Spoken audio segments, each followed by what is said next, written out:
The ice and sleet this week left many families needing to crank up the heat in their homes. Yeah, and for some, that proved to be a disaster. We've learned at least 3 fires happen across the area. Fox 10 News reporter Andrew Perez spoke with a family who lost everything in a fire during the peak of the winter storm. Now, Andrew, good news here is everybody's okay, right? Yeah, that's right, Bob. Lenise, this family is definitely counting their blessings after escaping just in the nick of time. It's believed that the fire started in a fireplace. And get this, the family had only been living in that home for less than 2 weeks.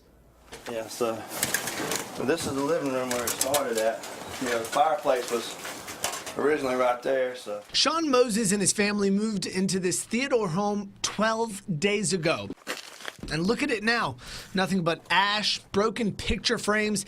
They lost nearly everything to a fire that gutted the home late Tuesday night. You know, do you run back in? Do you get something else? And you know, and then you tell yourself, no, there's nothing worth it. We got everything out that was of value, and that was us. You know, we can replace everything else. He says he was bracing for a pretty cold night with his girlfriend and 4-year-old Peyton here. First, the lights went out. Then when they went to check outside, they say they saw the chimney on fire.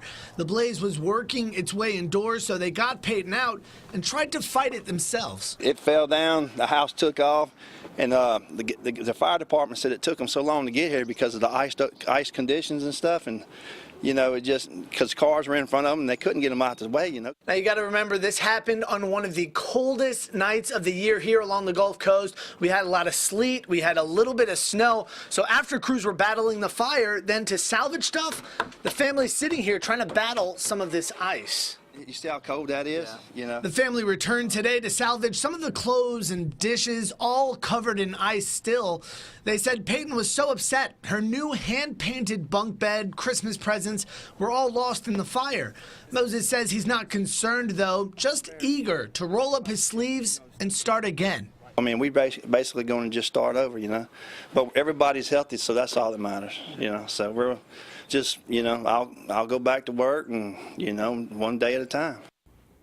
It's a good attitude to have. Now, officials believe that perhaps the fireplace wasn't cleaned properly. The case is still under investigation, and Moses is staying with family. If you'd like to help out with clothes or any donations, we've got all their sizes and contact information on our website, Fox 10.